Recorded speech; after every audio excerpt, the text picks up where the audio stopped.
All right. Welcome. Hello. Hello. So, as promised, I think it was over a month ago that I even announced in the season finale from season 1. I was like, I'm so excited. I'm going to have a friend with me. Well, finally, here we are. So, Hello. if you want to introduce yourself really quick.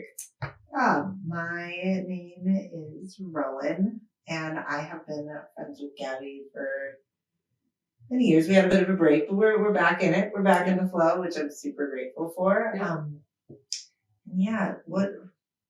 Me too. I'm grateful for it too. Yeah. So, as promised, now we're starting this flow of having Rowan and I open up episodes, talk a little bit about what to expect. So we'll be a familiar face to join me. So it's not just me talking at a camera at the opening of each episode. I'm so excited and I'm so grateful for you to be a part of this.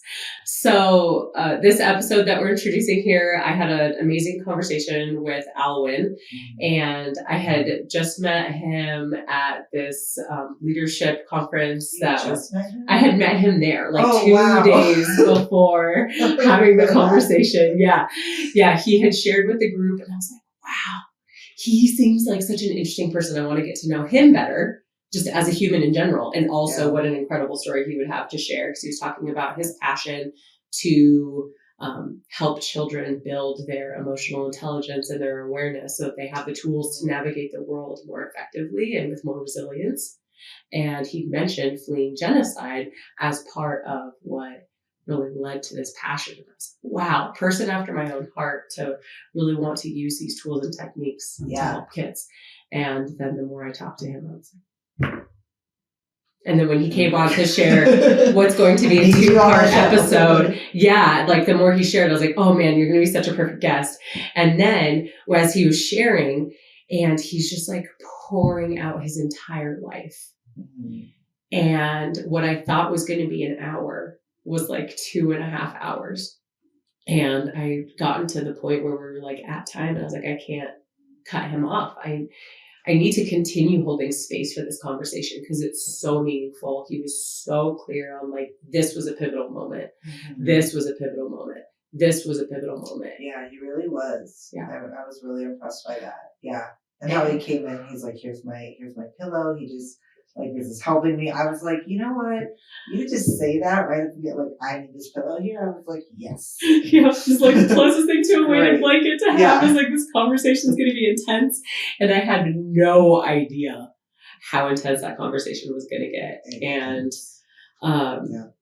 so incredible conversation, a lot to sit through, both like emotionally, and it's a time commitment certainly to listen to his story, but it's certainly well worth the time investment.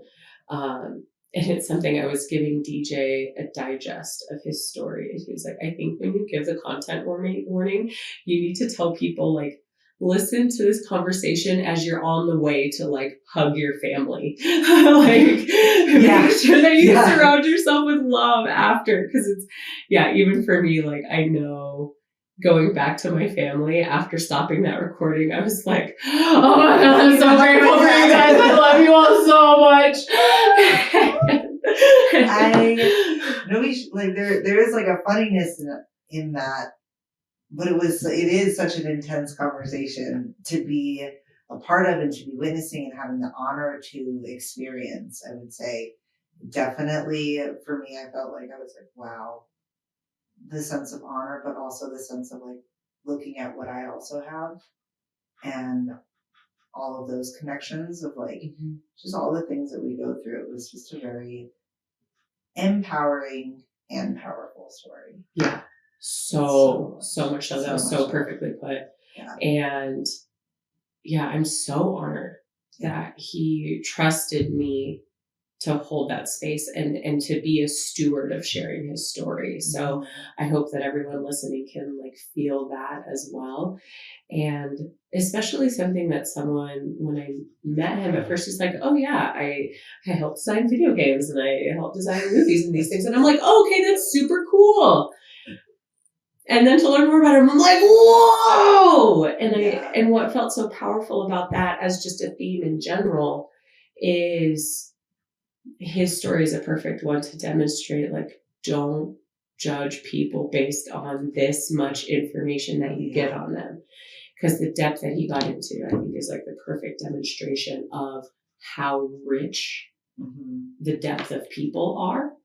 And so I hope that's a big takeaway for people too. That's a really good thing to touch on for sure. Yeah. So some content warning. I would say there's a lot of content warning. A lot of content warning. What are some of the first ones that come up for you? Well, the first one being violence and violence towards others. I would also say violence towards like younger kids being a big thing because he's of what he's fleeing and the ages of which he was experiencing such as violence. And there is some. I would say he actually was a lot more detail oriented and a little bit more graphic than I was like expecting. And so that would be like the first one that really came. That was the one that hit me the most in like the first couple of minutes of listening to his powerful conversation. Yeah, and I would say it's constant too. So yes, it's very graphic. And while still being like he covers it very well, and he doesn't like really like sink into it, but it's something to be aware of. Something else I would add is there's conversation around suicide, and he had talked about multiple suicide attempts later in the conversation and about his experience being someone who had attempted suicide multiple times and then where he is now. So I would also say be extremely mindful of that as you're listening.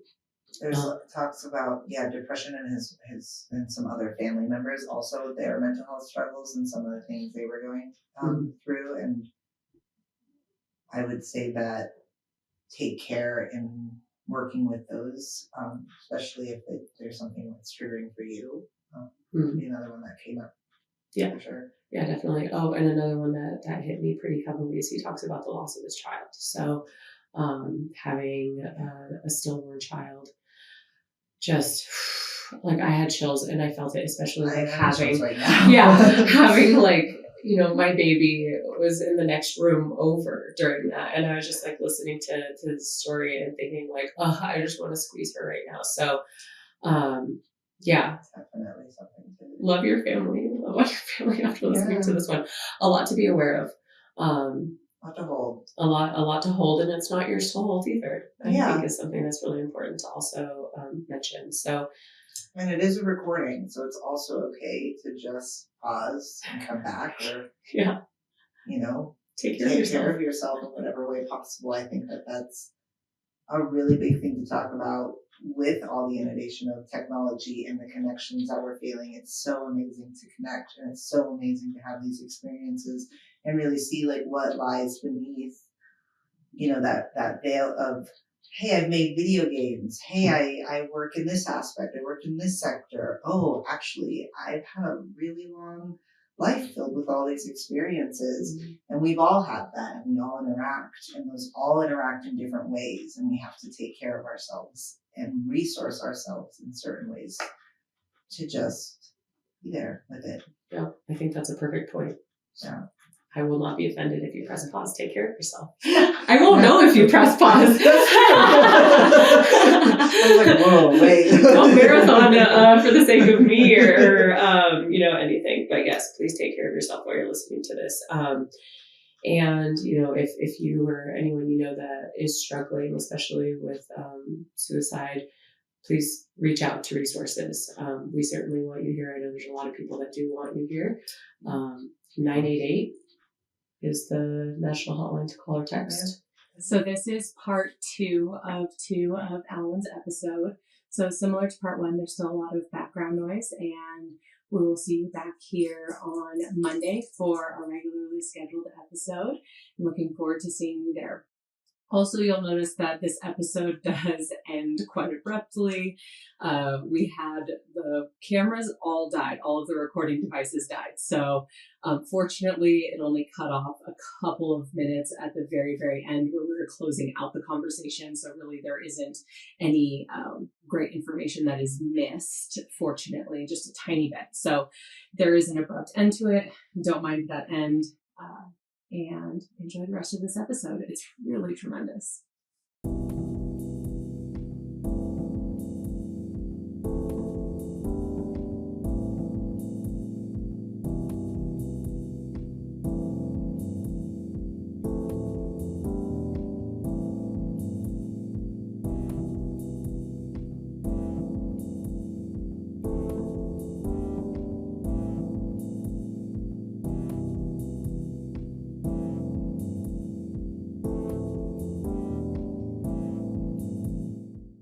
okay, so we're in university now. I do this 1 year of it, get bored, and what do? I drop out. It's like, great. So you've barely made through high school. You barely made a high school part two. Then now you're dropping out of uni, not knowing what you want to do, and so you're a mess, right? Like you're completely a ship in the sea without a rudder. You're just no, it's not even a ship. You're like a raft, right? Like You one like a wave, you're raft, done. just Yeah, it's like you're in a bucket in the ocean, right? And at this whole time, my parents are going through a divorce, right? So my parents go through this crazy divorce, and I'm still living with my mom and my brother starts getting extremely aggressive, and they're fighting. And I was like, I don't need this in my life anymore. Like, I'm gonna go move in with my dad. So I tell my mom I'm gonna move in with my dad. And my mom's heartbroken. It's devastated, right? Because the one kid that actually tried to keep the family together all through those years and not going. And then my brother decides he's gonna leave, come follow me and live with my dad. I was like, one of the reasons I was trying to move, right? So I wanted peace. And now my mom has lost both of her sons and her husband, all within like 3 months, right? And she's living in the same building we all were refugees in, right? And my dad's moved to another place that eventually ends up becoming a ghetto as well. And so me and my brother move in, and I'm young, like I don't understand how this is affecting my family, like my dad and my mom, right? My dad, first time I ever saw him cry was when he told me he was moving out. Because he always harbored this guilt of never growing up with us and never being in our lives. And I only hear this from his brother in Australia. But he could never tell us. It wasn't a manly thing to say. But he cried when he moved. And that's when I first saw him as human, I guess, as opposed to a untouchable sort of character, right? But my mom was always very grounded and sweet. She was, she hasn't been clinically diagnosed with anything. However, I believe, and my friends believe, my good friends believe, she suffers from some mental health issues. 100%. Like there's too much swinging of emotions and non-regulation. Depression does run in her family. So there's that as well. Anyways, so I went with my dad, and not a pretty time, not a good time. And I ended up going to art school in a town that's 2 hours away. Now, I have no money, I've told my dad I'm quitting. And he's like, great, now what are you going to do? And it's like, I'm going to go to a art school. And my dad, being supportive, says, okay, good, go do it. My mom, no. She's like, you should go back get your engineering degree. She'll still tell me that today, right? Because I don't expect her to understand it. Maybe she does know. Anyways, I go to art school 2 hours away each way. I take 2 subways, 2 buses to get there. And staying with my dad. My dad's paying for the stuff, right? My tuition. Did he pay for the tuition? No. I used an OSEP loan, and I got a part-time job doing websites. They paid so much money back then, $5,000 a week to do a website. wow. In like HTML and some graphics. And I was like, wow, this can pay for my education. So that's what I did right through college. I was making websites for artists and stuff, and they pay me all this silly money. Me not being smart about it, I would just work 2 weeks and then take the rest of the summer off and party and then pay my tuition. I should have just worked all that time and made more capital. Anyways, so I go down to Sheridan, and considered one of the best schools in art in the world. I go into a fundamentals program and realize, okay, they're not going to teach me how to paint or draw. This is a portfolio course to hone in your already perfect skills. I was like, So I go into this class and everyone's already a fantastic artist, right? There's like 9,000 applicants for these positions from around the world. And I don't know how I got in. I get in anyways. And I'm around these artists that are fantastic. They're like top notch, the best artists in the world in this class, in these classes. And here I am, they're like, okay, here's a nude person, paint them or draw them. I was like, what? I was like, okay. So I'm like looking at my friends' ethos and they're like all doing all these little things, holding the Conte this way and all this. And I have all my supplies because I had to buy them anyway. So I'm not trying to draw lines. It's like, no, not happening. And then you got to show all your artwork at the end of the class. And I remember the teacher looking at my artwork and laughing at it. And my friends came up to me and said, why did you even show that? So that was completely deflating. Completely. And for me, that was the best thing that could have happened because it really was a slap in the face about this is serious business. You need to get your shit together. Like you really need to think about what you want to do. So I was too embarrassed to quit. So I stuck with it. And I was like, I'll figure this out. And I kept doing that for a whole year. And 2 weeks before graduation, I dropped out. I never completed the class. It was a 1-year program. And now I need to go tell my dad again, I'm dropping out. So on the way out, and this is another pivotal moment, I don't know why this stuff happens to me. I'm walking out, I cleaned out my locker, walking out the door, through the school, through the hallways. There's many ways to get there, but I've taken this one hallway route. And there's one buddy of mine from art school. He did pretty well. He was pretty standard artist. Asked me, what are you going to take next year? I wanted to go into animation. There's no way I could ever go and get in. I applied 3 times and would never get in because it's so competitive and there's better artists in the world.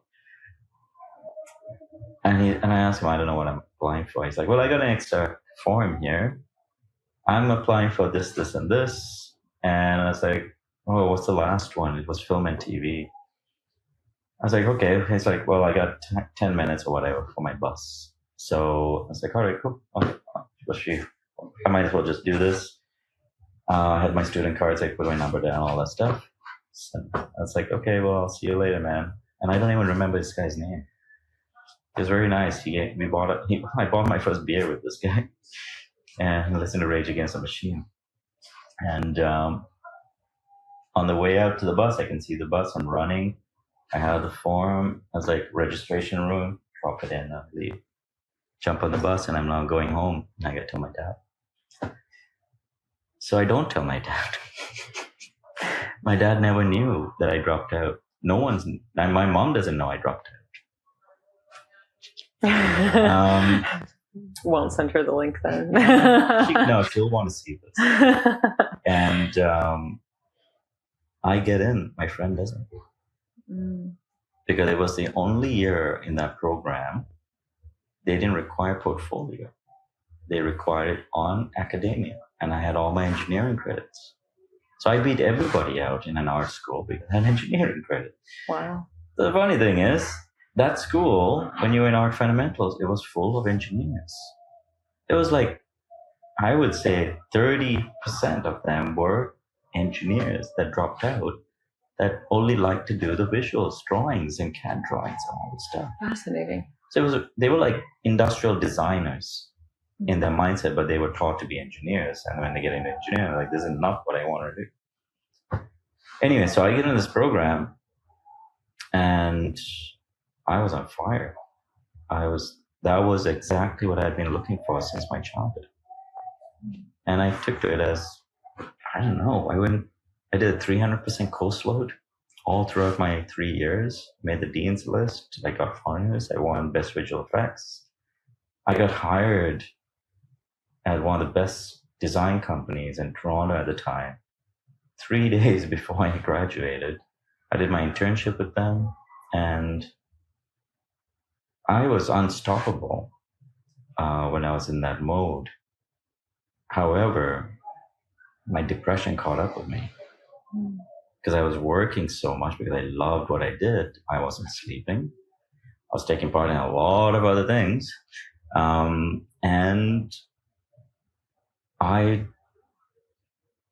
knew that I wasn't going to be stopped. No one was ever going to stop me now that I've found my groove. And I just got lucky about it, you know?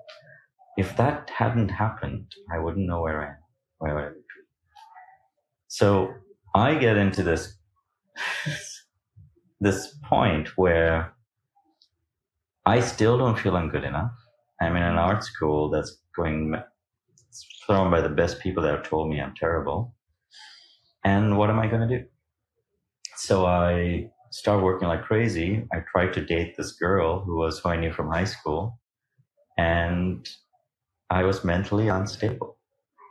And my first attempt at suicide was at New Year's.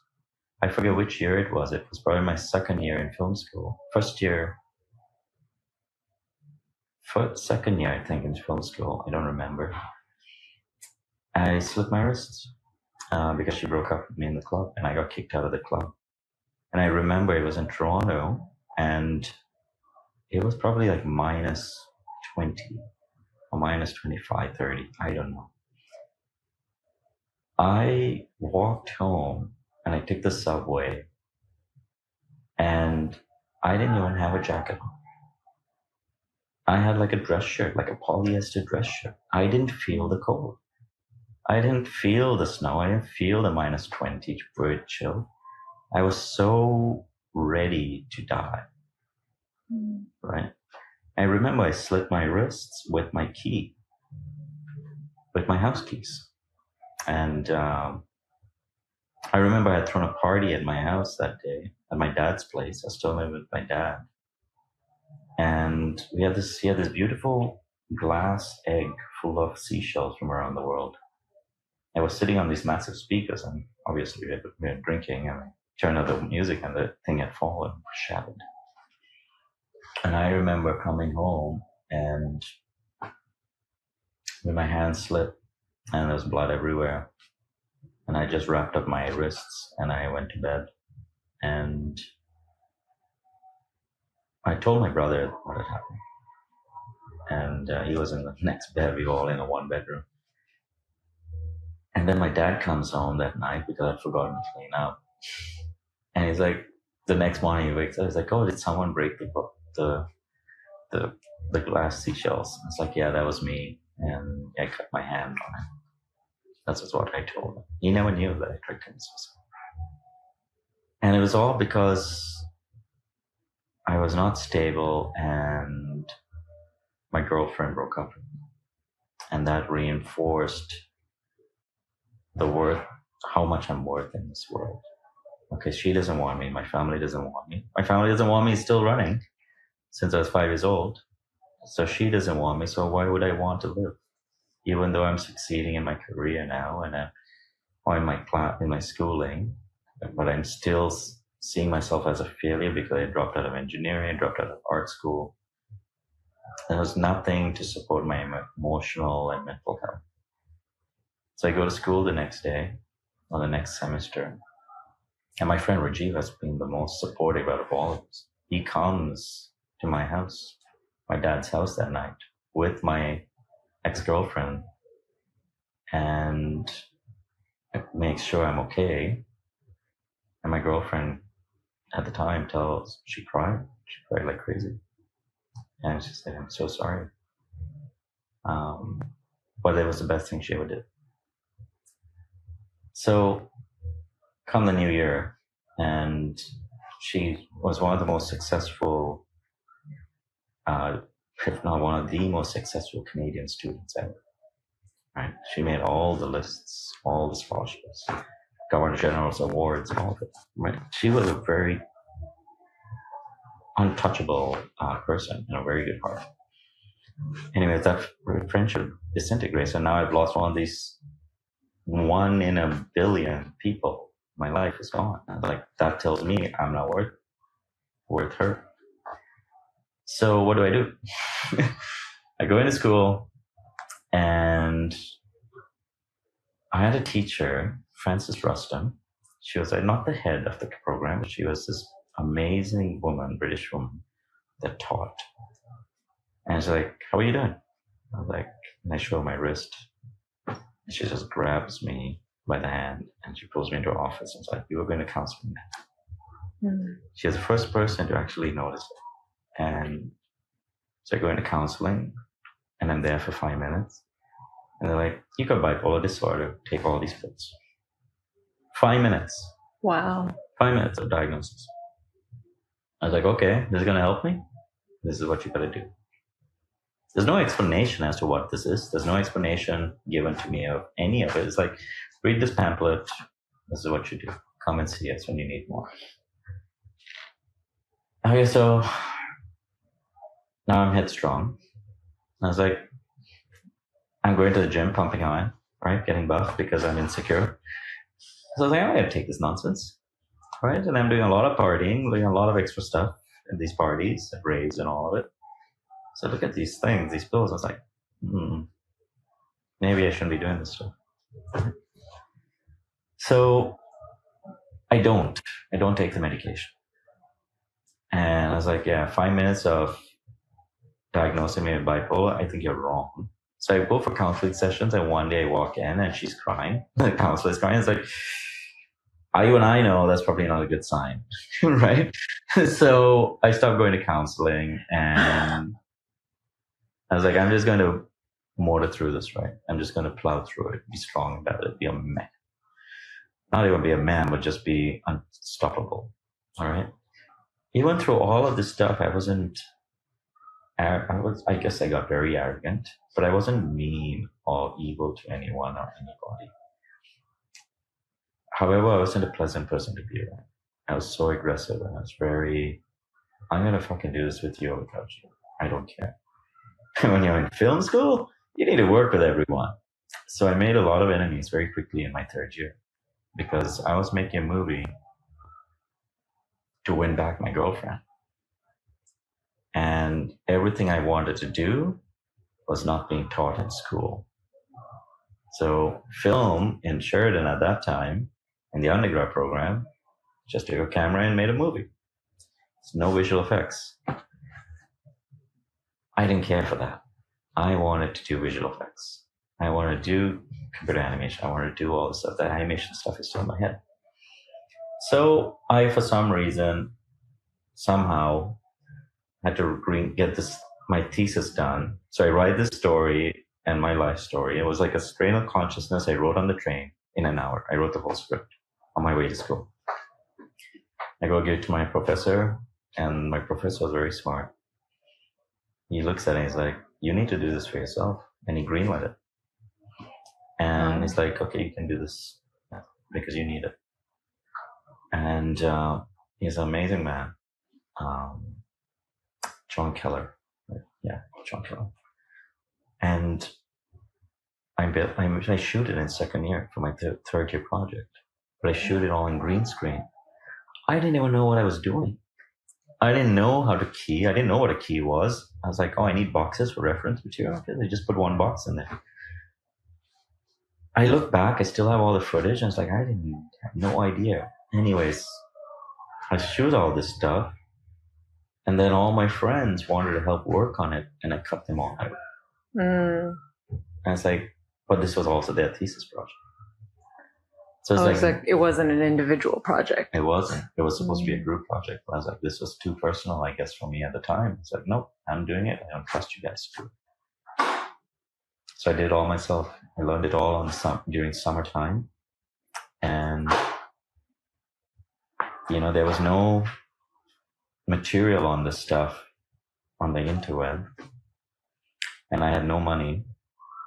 So I would go to Indigo or Chapters, stand in the magazine aisle, and read all the magazines and memorize it. And the steps on what I need to do. I couldn't afford the $8 to buy that magazine, right? So I would go back every day. I'd stop, because I had a monthly pass on my subway card. So I'd stop at the bookstore, which was in the Eden Center, go through the whole magazine, memorize it. I didn't have a camera or phone. memorize all the steps, go home, try it, and it didn't work. So I'd have to wait till the next day to go back, reread that magazine. Like, I missed this step. Go back home and do it. And I did that for a whole summer. And I did that through my school years because I didn't have money. And I ended up doing 9 movies for my thesis year. All my friends' movies I worked on, and we were only supposed to do 3. I did a 300% courseload, did really well. Made the movie, showed it to my girlfriend or ex-girlfriend. She cried when she saw it. But it didn't bring her back, right? What it did do, though, it propelled me into this mindset of achieving things I wanted to do. And I knew it was possible to be achieved if I just worked hard at it. And my depression was all over the place. I was having mood swings to the point where she would call me PMS, right? That was my nickname. And I get into this company called Crush, run by Gary Thomas. And he was an amazing human. It was almost like a father to me a little bit, right? He was a very good man. And the whole studio is run by women, single mothers. And he was so kind to everyone until the end, but that was all money driven and stuff. Anyways. However, I ended up being at this company for 12 years. And I went from, I remember one of my first things they made me do was rip the stickers off the toilet walls of the cubicles because I had so much arrogance coming out of Sheridan after winning all the awards. And it's a thing in our industry. Sheridan students always come out with big egos because they run you through the mill, and when you come out, it's like you're so sought after, right? Like Steven Spielberg would be at school hiring people. Anyways, I come out, have all this arrogance, but I build myself up, and I almost make partnership, and then I leave the studio. But through all of this, I'm still battling my depression. And I don't know how to control it. I take personal development classes. I can't figure it out. And I buy my first condo. I party. I move out of my dad's place. He's devastated. Now his place has turned into a ghetto. I take care of myself. My brother doesn't take care of my dad. He's still living with him. But my brother's, he had worked for Nortel. Nortel shut down all this stuff, and he moved back in, all this. Anyways, I ended up living in these condos where the Toronto Raptors used to live. They were in the penthouse, and I would have parties every Friday night. People over, volleyball friends, all this stuff. I thought my life was great. And I remember my girlfriend at the time.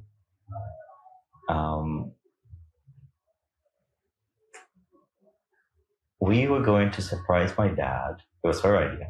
Surprise my dad and pick him up from his condo, from his apartment, and take him to her place for dinner, Father's Day dinner. But we just told him to take him out for dinner. We didn't take him out to meet the other parents, right? So we go pick him up, and all my girlfriend said was one line. She's like, this is where your dad lives? And it was so heartbreaking. And I'm living in this full glass building overlooking the skyline of Toronto, right next to the Sky Dome, partying all weekend. And my dad's living in this dilapidated place. And it really hit home, that one statement. I went back that weekend after the dinner, and I put my place up for sale. And I sold it the next week. And then I had a month to find a house. So I was like, great, I've never done this. This is my first time selling my condo, all this stuff. And I found a house, and I asked my dad, hey, we want to come check these houses out. I don't know what I'm doing. So he comes and helps me out, and we go around. We went to like 6 or 7 houses, and we found one place. After a couple of days, we found one place. He would always come out after work. He's like, oh, that's a nice house. It's like, And here I am. I didn't want to buy a house. I wanted to buy a multi-level loft downtown, right? Anyways, he goes back to his apartment. I go back to my condo, which is sold, but I have 30 days for closing. So still living there. And I get a call that he has a heart attack that same night. And I get that call in the morning. My brother was with him. And he said, why? It's a heart attack. So now my brother has to go to work. So I need to go relieve him at the hospital. So I told him, give me an hour. I'll be there. Now we all have cell phones, so it's just good. So go down to the hospital. And just before I go down, I buy the house. Sign all the papers. Because it's the house that he wanted. And it was a 100-year-old beautiful brick house. Anyways, so he moves in with me. Him and my brother move in with me. I was like, get rid of the apartment. Come live with me for free. Save your money and buy your own places. My dad still lived in scarcity mindset. Didn't matter how much money he made. He never had enough money. He just couldn't, he was working since he was 16 years old, supporting his mom. So I take care of my dad. He lasts for 2 years. He died in my house with a brain aneurysm. And he was perfect health. And I never pick up my cell phone. But that one morning I picked it up. And he said, can you call an ambulance? Those were his last words. And so I run down, call the ambulance, and he passed. But it was very peaceful. So that part showed that, okay, I'm a caring person. Didn't fix the depression, right? I'm still battling depression through all this stuff. I don't really drink. I was a smoker. I wasn't, binging on drugs or anything like that. None of that stuff. I would play lots of sports, go to the gym every day, but that was all distractions of not confronting why. And my dad passed away. House is now way too big, 5-bedroom house. My brother's bought his own place. Work is getting so stressful. And I'm asking myself, what am I doing? 12 years at a company, it's not what you do. So I decided to quit my job. I actually know before I quit my job, I go to Sri Lanka after 20 years, go back. My mom's going over. She got remarried in San Francisco. So she flies over to Sri Lanka. I was like, okay, I'll meet you there. So I go down. After 20 years, I meet cousins that I've never met ever. They've been born, 12 of them. I was like, where do you guys all come from? I was like 12 new cousins or something like that. And it was amazing. The first time I felt connection of family. And I had a blog saying I finally found a purpose, our family. And I cried because I was going to go to Dubai to see my old place. And it was my birthday in February. And I never jumped on that plane because I was having too much fun with my cousins that I've never met before. And they made me a cake. They've done all this stuff. And they have no money. Like, some of them live in like a mud house. And they had done all this for me. So after meeting them, I think it was before that, I knew that they were cousins, but I never met them. But I made sure I bought a computer for each family so their kids could study. And I sent it through my mom because I didn't know how to do it. And then I come back after that trip and I quit 2 weeks after. One of the hardest decisions for me to make. I walked away from a lot of money, security, all that stuff. I sold my house. I moved into my brother's basement. And now I'm completely destroyed. And what am I going to do? This is the only thing I knew how to do after school. I never had to find that job. So now I got to learn how to find a job or do all these things. So I start freelancing again and I make a lot of money. Within a year, I made over $100,000 my first year. What did I do? Buy a $20,000 chair. Right? Oh, well, it wasn't $20,000. It was $10,000 chair. And I still have it. And And I keep it as a memory for this is what you achieved. You know you are smart enough to do it. And then I meet my ex-wife. I buy another condo. The same month I buy the condo, I meet her. And she lived in another town. And then within 3 weeks, I knew I was going to marry her. Mm.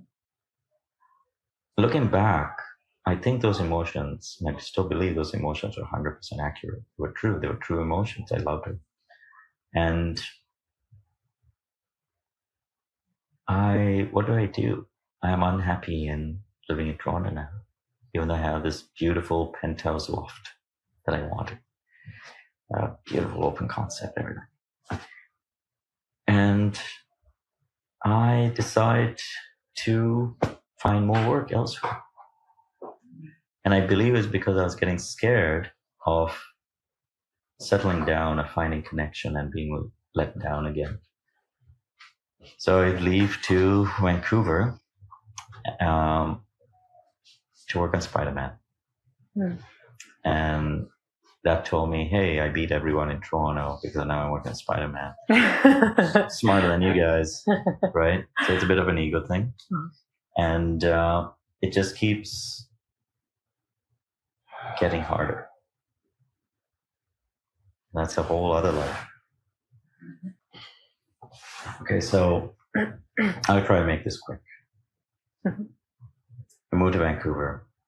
My ex-wife decides to follow me after 4 months. And I only had a 6-month contract in Vancouver. And I said, don't do anything. Let me see if this works. If it works, and then we can either relocate here or we'll figure it out. Still kept my place in Toronto. She ends up selling her house, her car, everything. She's like, she's done. I think she needed an escape from her parents, from her mom and her brother. And this was like the perfect getaway.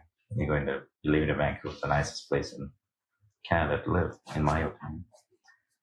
Best climate for sure. And I'm getting paid absolutely nothing at this company working on Spider-Man. Mm. And I've changed my career from a 3D artist to a 2D artist. So I think I was making $500 a week or something so stupid. Wow. And now I got to manage the house in Toronto.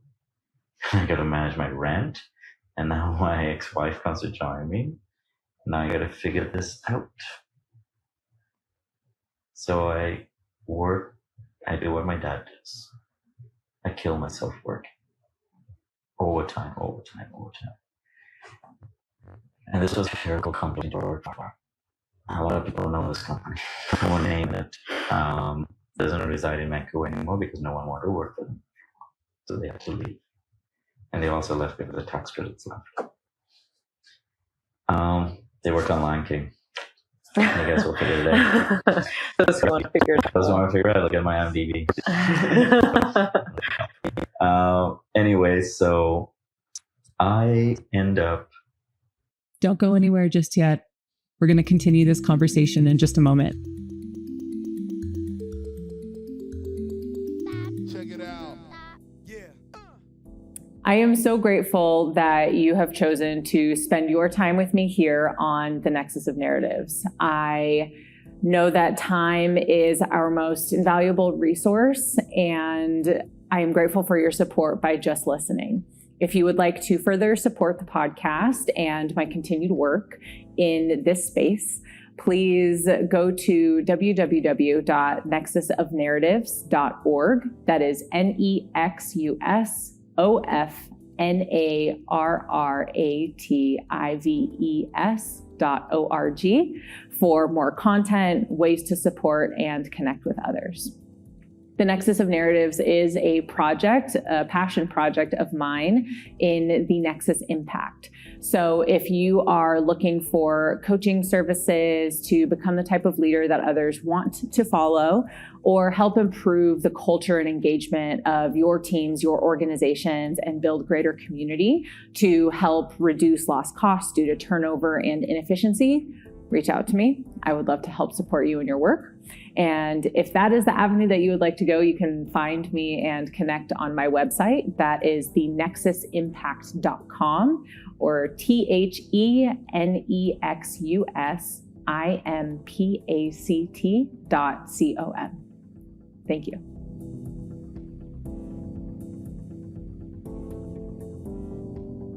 Good to go. Okay, so we're back from commercial. Have to insert about 15 different commercials into this it's one. like, Some kind of monetize. fake cookie. Right. Something. So life gets hard now. Now I'm not married. I did propose to her 2 days before I left Toronto. And I did it because I didn't want to put a strain on the relationship of question marks. It's like, okay, he's left, all this stuff, right? But I had that ring for a good month. I had gone down to San Diego and I was talking with my friends and going through all the rings, all this. It meant a lot. And she was a very good person. And so now life is hard again in this 2D world, and I'm building myself up. And if you've never worked in CG and stuff, there's a definite difference between working in 2D and 3D. When you work in films, you go from 3D into 2D, which is the final step, and into color. To be a good 3D artist, in my opinion, was pretty much being a soup on all departments in the pipeline. It's good for you to know how 2D works after 3D. Nobody knew it at that time. Not nobody, a lot of people didn't know how to do it the right way. Which is why I went into 2D to prove to these guys, the rest of the world, or where I was working with, that I knew my shit, that what I was doing was accurate, and they didn't know how to, they didn't understand 3D, 2D guys. But the 2D guys are like rock stars. Anyways, I digress. Oh, you guys will know who you are. So I restarted my career in 2D and become a soup in it, and work in cinematics for computer games. And I killed myself learning it, working till 4 a.m, being gassed down. And I remember I didn't have a parking spot. I was a contractor, but getting paid very well. And I would park, and if you know Vancouver, it's a place called Railtown. It's in it's almost at Skid Row.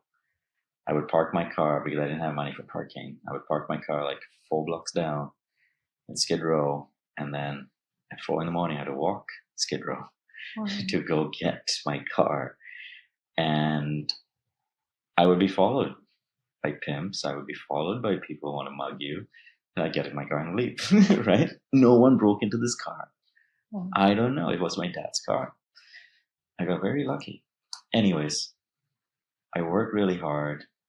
And my wife now my ex-wife, I should say, wants to get married, right? Because, she's like, you should do it within a year, because after a year, people then fall out of it. Sure. Anyways, I was like, okay, let's do it. I didn't want to be like my dad.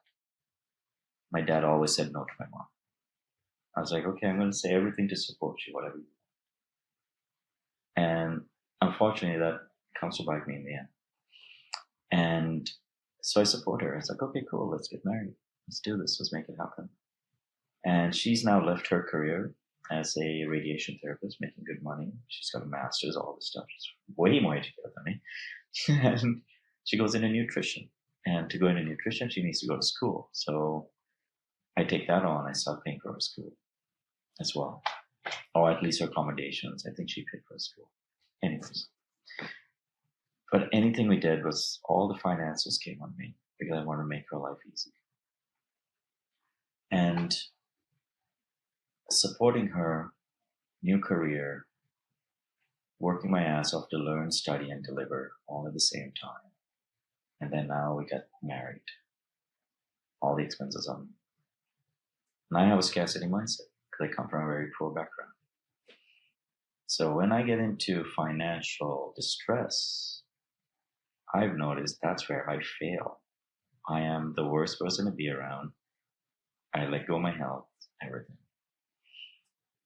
And then after we get legally married, we have a small little reception on Stanley Park, just 4 people. And she says, I want to have a 7-day Indian wedding. And I was like, okay, okay, sure, let's do it. Right? And because I didn't want her to not regret having one, because she was Indian traditional, all that stuff. I could care less, honestly.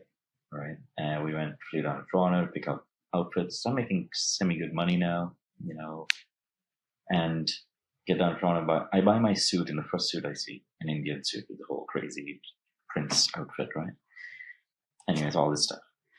We get married, and then we have 40 grand. The marriage cost in Mexico, and now there's added stress on me. So now I need to work double time to make sure I can pay for the wedding, plus do all this stuff. And that's when I realized I was pushing myself too hard, and I had 3 mini strokes. Mm-hmm. So this is before before 40. So around 37, I think. And they're 8 TIAs or whatever they call it, right? Mm-hmm. Yeah. And then after that, I sort that all out. I pay off all our debt by working crazy. I realize Merida is a town in Mexico that has these beautiful Spanish houses for 20 grand. Total dilapidated, right? Kept telling you, these are where we want to buy if you want to retire, because we're not going to have money for retirement. So we go down, she arranges everything. And we go to buy one, we buy 2 properties. I buy them. And now I'm in financial burden again. Unbelievably stressful. I have more mini strokes. And at this point, she's still not working. She's not got any income coming in. And I'm losing it now. Like, you need to start contributing. It's been 4 years. I can't just keep doing this to keep building our future all this stuff. But I'm trying to be this pleasing husband that's doing everything, paying for all the vacation, being able to support like my dad, but better towards his wife. And then we have a talk about kids. And at this point, me and my ex-wife had never had an argument, which is a big red flag. 4 years not having an argument, meaning we were avoiding. Mm-hmm. We were young, we didn't know. We were not young, but we were stupid. So we ended up getting pregnant. Oh, she tells me she's pregnant in 2016, October. She tells me in December. That day my brother was visiting. He goes out for dinner and she tells me. My brother comes back and it's complete silence in the room. Because me and her had a discussion, if we were not financially stable, we would not have a kid and we would abort. Didn't go down well. And she's like, nope, I'm keeping the kid. And now I feel betrayed. Like, I'm going through all these mini strokes to help provide. This is the one ask I have. Not to put me in more financial burden and more stress. Or at least contribute. And I didn't get any. Not the way I wanted. And that would be the beginning of my divorce. Right there. And I talked to lawyers, all of this stuff. I didn't speak to her for 3 to 4 weeks. We lived in the same room, same house, same apartment. And that was tough. And my lawyers, they didn't even charge me. They're like, you need to make peace with this because you're going to lose everything. Everything I've ever worked for, no, I'm going to lose. And I was like, okay. So I made peace with it. And I looked at my future and I was like, okay, I can make this work. The house is still in Mexico and paid off. I'll work myself to the bone. Make sure this happens. So I take it on, I talk to her, and it's like, great. Okay. Kid's supposed to be born September 19th. September 16th comes by. I book time off. No kid. And so I ask her what's going on. It's like, oh yeah, it's been postponed by 4 months, the pregnancy. This is what I've been told. And this is 100% true. So I go to work. I'm trusting. Go to work. And I tell my boss, hey, I need to reschedule my vacation. Pregnancy is pushed by 4 months. And my boss looks at me and is like, Aylwin, this is not how it works. I was like, what do you mean? It's like, you can't do that. And I was like, okay. So I call my best friend at Rajiv. It's like, hey man, this is what's going on. Like, and he knew that we were having trouble because he's the only guy. And he's like, Aylwin, you need to sit down. I was like, why? It's like, you need to hear this. It's like, this is not your kid. And it wasn't. So I went all this time reevaluating, remanaging my life, replanning, and it wasn't even going to be my kid. We never did a DNA test, but October 2016 was the last day of consulting. The last day we had, last week, we was consummated, is the right word? I don't know. Conceived, and the baby was delivered February 2nd, 2018. Oh, I suppose I used the wrong word. Conceived would have been when the baby was conceived, created. But you were saying the last time that you would have done anything that would have resulted in a baby. Yeah. That So okay. you're in timeline. So the last time we had sex, so let's get this straight. Yeah. Last time we had sex was October 2016. Baby comes out February 2nd, 2018. That's a 14-month pregnancy. So impossible. Yeah, right. So I can say this medical on camera. marvel. Yeah, medical marvel. So we have a few other people that this has happened to. They're in a religion. So clearly it wasn't mine. Never been proved. And the saddest part is this kid passes away 2 days before delivery. Stillborn. I still call him my son to honor him. So now I'm at a point in my life. I don't believe the world's a good place. I don't believe the universe is a safe place. Everyone's told me I'm not smart enough. I have to prove myself that I'm smart enough. My own wife does not support me. I feel betrayed. And now the world and the universe took this kid away. Didn't even give him a chance. And now I've moved out of the house, of the apartment, and living in another one-bedroom town away. So what am I supposed to do? I try to make it work with her. And I go to the hospital. And I was on my way. I had 1 foot on the subway to go home back to Surrey. I get this call from the hospital saying, you need to come now. So I run upstairs, I jump in a cab, and they would not tell me what's going on the phone. I take this cab all the way to the women's hospital, the kids' hospital, where she was. And I would fill that fridge up for her every Friday. Because I knew this is not my kid. This is still my wife at the time. And I needed to take care of her. That was my promise. And I would fill that fridge up every time she needed something. It was done within 6 hours. I still have the lists she would send me. And I'd drop it and I would leave.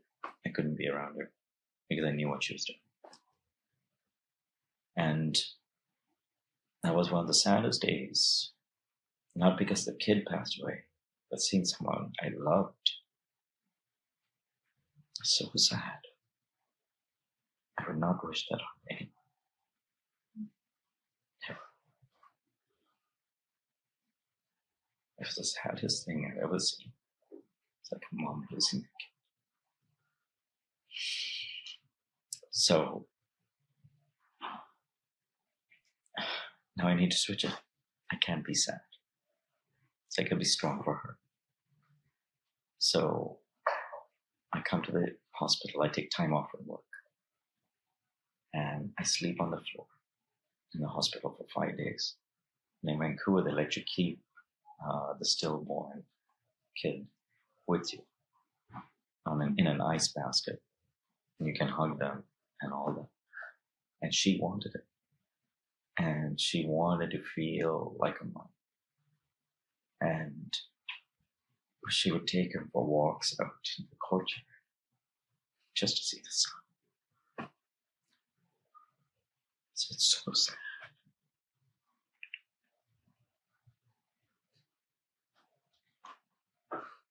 So I take care of her.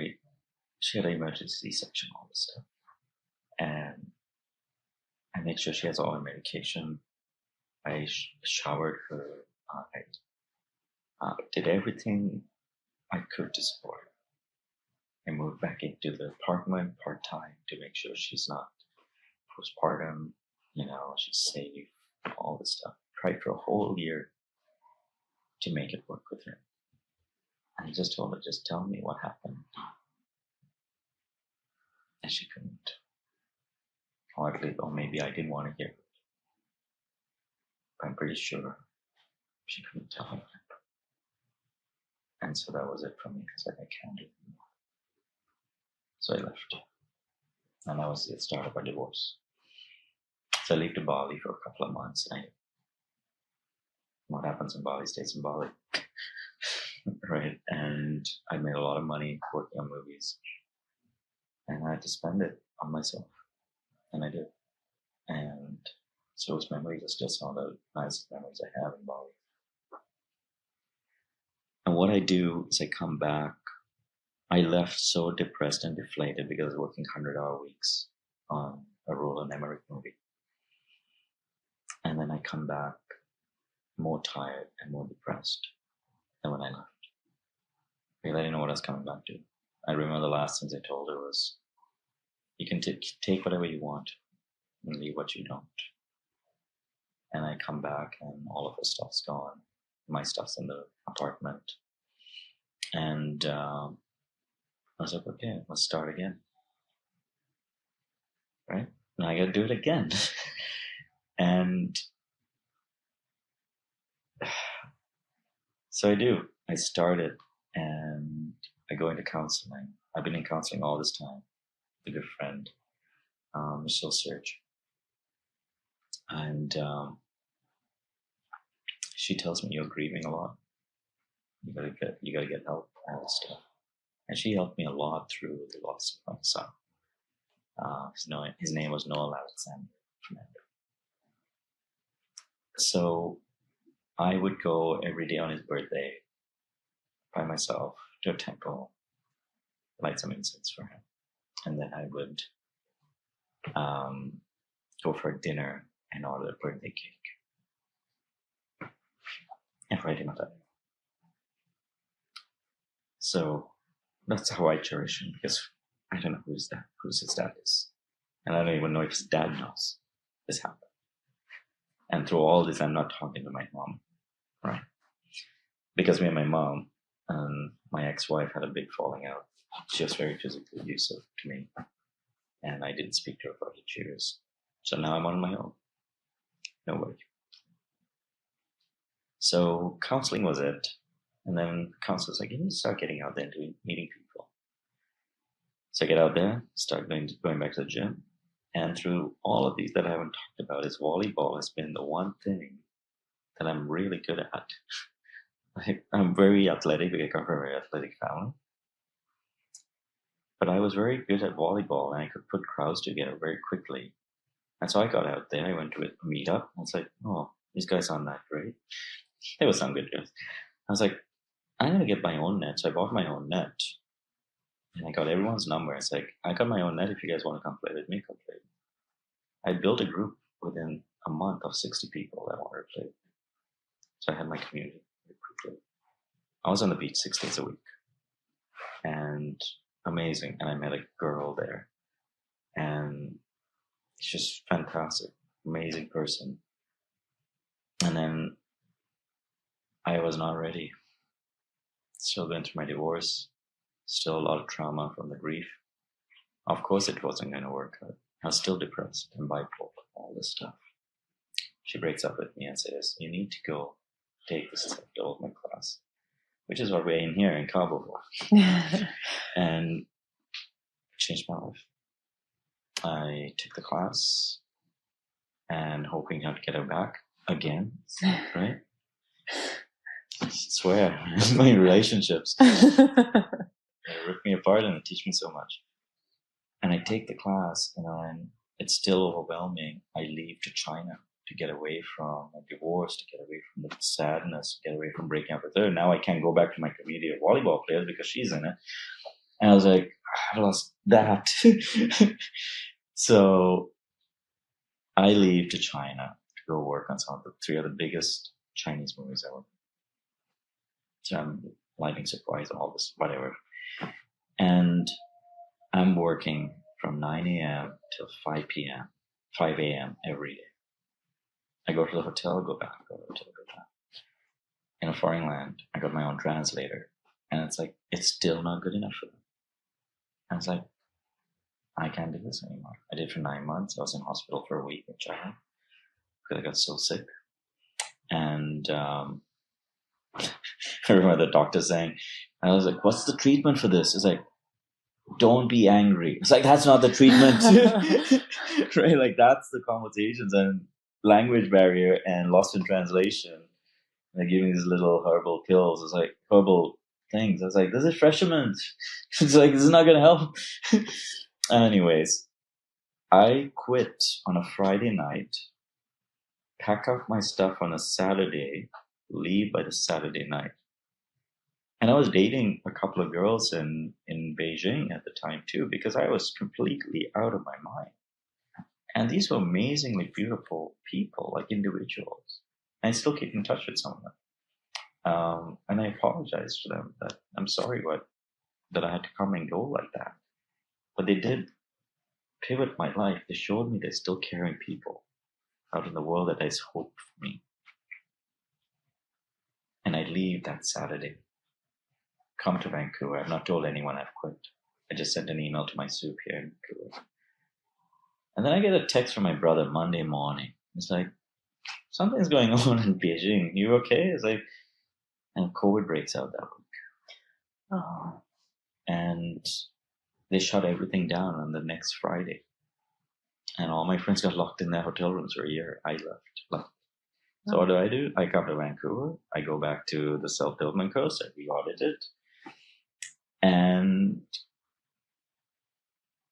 the one big thing I did forget to say was before I left to China was my third suicide attempt. And the second one was way back when I was in college and film school. Can't really remember the date on that. However, after the girl broke up with me and said, you need to do this, I was like, I'm done. I got no more energy. And my best friend passes away. One of my best friends in Toronto, she passes in her sleep. I lose my job. And compounded with my son passing away. And then my girlfriend breaks up. Right? So it's 4 things. It's called compounded trauma. And all of that, I was like, what's the point? What's the point of fighting so hard to exist in a world that doesn't care about you or is evil? I remember when my son passed away and I was grieving, all I wanted to do was I wanted to conjure up time and space and rip time and space to destroy the world. To the point I passed out. And I remember I cried for 4 hours straight that day. And I passed out. And so when all of this happens, like, what's the point? Like, I've tried everything. Like, there's no out of this. So I write all my letters to everyone, all my bank codes, everything. I have it on my email. I still have a picture. I took a picture of my face that day that I was going to kill myself. And I still have it. And I walk to my doctor and I tell him, hey, I'm having trouble sleeping. Can I get some sleep pills? And he looks at me. This guy's a very smart guy, Dr. Henderson. He's like, I know what you're gonna do. I'm gonna give you this sheet to fill out. He gives me a anxiety sheet or a stress test. And it's out of like 45 or 47. I score 42 on it. And I look at it and I was like, my parents would be happy now. I got a high mark. And he looks at me and he's like, you're a very strange individual. And he's like, I want you to come back and, do this stuff. And I looked at him and I was like, that's not going to happen. We need a solution now. And he's like, you need to go check yourself in. Mm. So I went to the awareness, and it's called AA. It's not Alcoholics Anonymous. It's something awareness in Vancouver General. And it's for psych. It's a psych ward where if you are on the verge of a breakdown, psychotic breakdown, you go there and check yourself in. Mm. And they will have doctors on site, psychiatrists on site. So I went in there and I was like, hey, I need to check myself in. They're like, can you come back in a week? Oh. Right? It's like, we don't have any doctors right now. So when I looked at this woman, this lady or this girl, the reception, it's like, she can't control this stuff. And I looked at her and I was like, I'm going to be dead by the morning. And that's what I told her. So you're going to find me a doctor right now if you want me to. And it's like, okay, can you have a seat, please? And I had a doctor, I had a psych exam. And he's like, you need prescribing all the antidepressants. So I take the antidepressants. I remember telling my brother, the SSRIs. I've never felt this happy since I was 5 years old. That was the day my dad threw me. And it was amazing to the point I was so scared that I would run out of medication. Like even when I went to China, I was like, you need to give me as much as you can so I can take it so I don't run out. Because I knew if I was gone off that, I would die. I'm dead. Anyways, I take it, go to China, come back. And China had their own version of it, which was still pretty good. And come back, and I was in a better place. But mentally, I was exhausted. COVID breaks out, everyone goes in lockdown, can't do volleyball. What do? I go on a dating app. I was like, I need someone to talk to. And I met this amazing woman with 2 kids. Unbelievable. And she was CEO of a whole bunch of medical clinics in Vancouver. And she came into my life for a reason. It didn't work out. And we started seeing each other.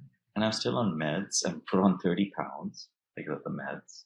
Completely out of shape, 50% energy level. She has 2 daughters that are so sweet. They were like 5 and 8, full of energy. And I'm still grieving my son. Right? And I have such a good time with her. However, I'm not stable enough. I've not got over anything. And the daughters love, I guess I'm assuming the daughters love me. They love hanging out with me and all this stuff. And it didn't work out. And that's another blow. It's like, when is this going to work? What are the answers? What am I missing? And even with the SSRIs, it's not working. Mm-hmm. The day she breaks up with me, I quit my SSRIs. I go complete cold turkey. Don't do this. It's not what you're supposed to do, but this is what I did. Don't do it. And I go completely cold turkey on it. And within 3 to 4 days, or maybe a week, my energy level was back up to 100. My mood was still fluctuating. Mm-hmm. But I was up to 100. I was like, okay, trying to rebuild my life yet again. So what I did, throw myself into work, as I always do. And I worked like crazy because animation was going nuts during COVID. I made so much money that year. Having 4 clients, juggling it. I didn't take a day off in the whole year. I don't think. I just worked my ass off to rebuild my portfolio while everybody else is just hanging out. And I tried to play volleyball. I was like, no, it's still too raw, so I don't. And I did a self-development class audit, and I take the advanced class. I go to the ranch and all the forest fires in Canada. I drove 18 hours through forest fires and everything's burning.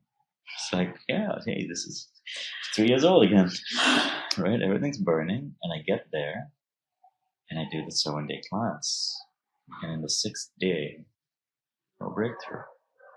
So what's going on? And I was still not comfortable. And I remember talking to my psychiatrist. So I had a counselor and a psychiatrist at this time. And I was driving through the forest fires with my last check-in with her. It's the last time I ever called her. Because once I got to the 7-day class, and on day 6, I remember doing one of the activities about your value and trying to figure out where that value was diminished. And I pinpointed on that incident where my dad held me by the neck. And I just started crying uncontrollably. I've had a day of depression since. Fascinating. I have quadrupled my income since that day. I work way less. And it's all because I found my value or worth in this world. My cynical humor had to change over time because I was so cynical about the world because I always said it was a terrible place. Fast forward now, done a lot more work on myself. I am very happy these days. A very loving girlfriend. She's very supportive. I got somewhat diagnosed by my friends or psychiatrists that I have bipolar. So that makes sense now. Why all my decisions I made were when I was stressed out, or in a manic state.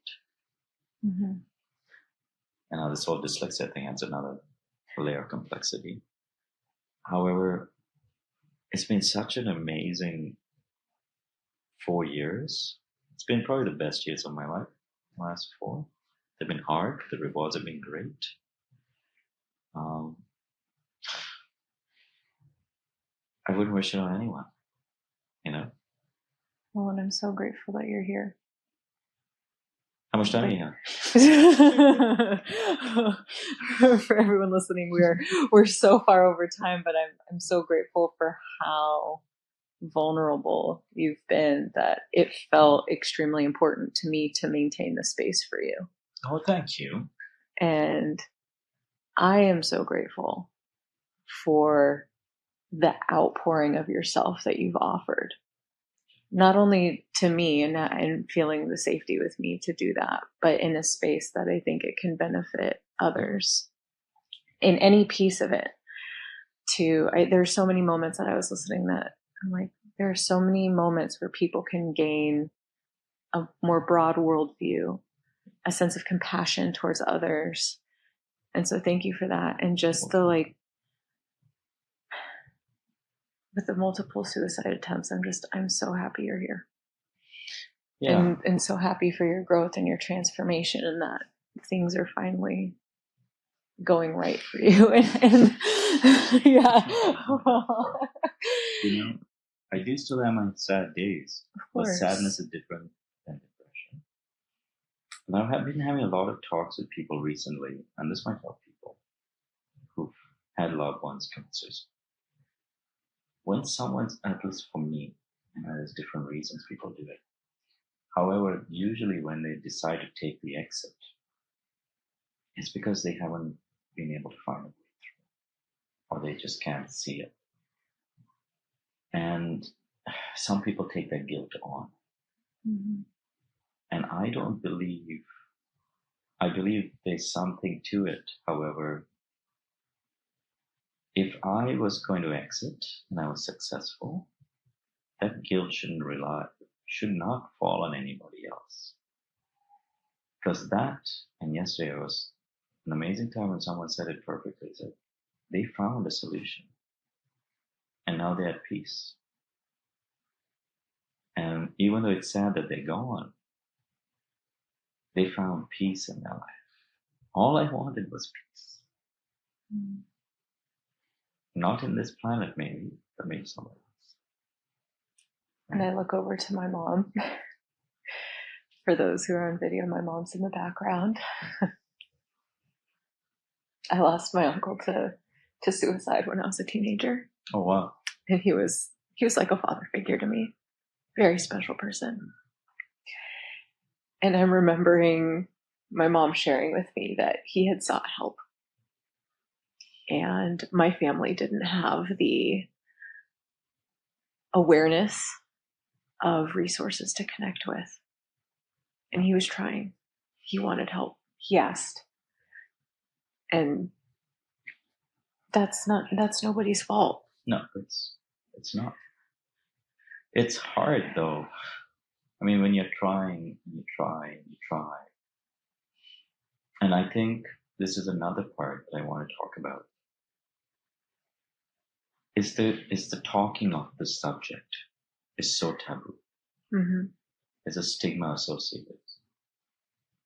I remember going to Sri Lanka after 20 years. My mom lost a brother to it. We didn't hear about it until we were in the courtroom when we were flaming refugee status. Like, what? You lost an uncle to this? So it's a genetic thing. It can be a genetic thing. I guess what I'm trying to say is, I'm trying to go back to my train of thought. The taboo. People need to talk about this like it's a cold, right? Like I went back there and all these kids, and I could see that one of the elder cousins, he was going through depression. No one was talking about it. Everyone was getting angry about it, right? But people need to talk more. And it's almost like the amount of publicity we get for AA is what you need for mental health. Yes. Right? And I think that covers like several of the questions that I would ask you, that I ask everyone, of how your story can build connection with people who have similar experiences or different.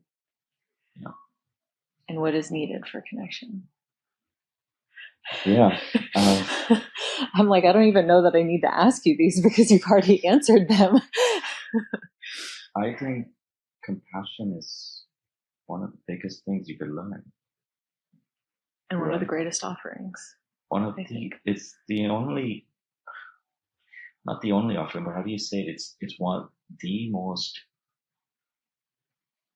important offering, right? Like it's a giving thing without expecting anything back. I've been told so many times in my life, to the point I started believing it. Like, why are you doing this for free? I would help all my friends. I still have an open door policy with my friends. My door is always open to anyone, even if I don't know you, to come and stay. Right? I mean, I kind of have to know you a little bit. And everyone said, well, that's just, they're taking so much of your time. They're taking so much of your energy. So all this stuff. No. I mean, this person needs it. Right? I think sharing a lot of that knowledge and not just holding it back or being embarrassed about it. I feel like when I talk about it, sometimes I take up too much space in the room because it's a heavy subject. People don't know, people are scared. They don't know how to talk about it. And I think part of the responsibility comes on us, on like survivors, how we deliver it. Right? I think to set people at ease, it's easy to, it might be important to introduce it in a not so heavy manner. However, some people can find that, a way to do that. Or else I tell people, hey man, if you really want to know, I'll tell you.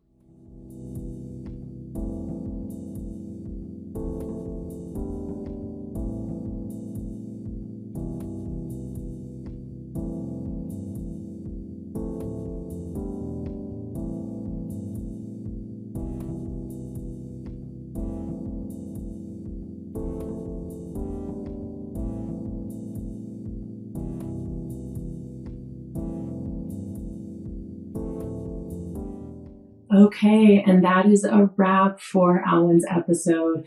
As I mentioned earlier, apologies for the abrupt ending. Such is recording on the go and still navigating devices. So, hope you really enjoyed this episode. We continue the conversation on Patreon. So if you're not a member of Patreon already, please go ahead and join that. It's a really small way to support this work, but so important and vital to keeping this going, keeping the momentum up, and a beautiful community to join that we're building there on Patreon. So tiers start at $1 a month. At the $5 and up level, $5 a month and up, Rowan and I actually have continued conversations about the episode. So we'll talk about different themes that we noticed, other topics from triggers, mental health, mental wellness, how to take care of yourself, cultural themes, and how to build connections across different belief systems, which is exactly the purpose of Nexus of Narratives here. So please join us on Patreon. I promise it'll be worth your time and your money. And there's other bonus content on there as well. So thank you again for your time. Thank you to my sweet and talented husband for creating the music that is used in this podcast and also editing the audio. And trust me, he puts a lot of work into ensuring it's listenable, even when there's pool parties happening in the background. So thank you so much to him, and excited to see you again here on Monday.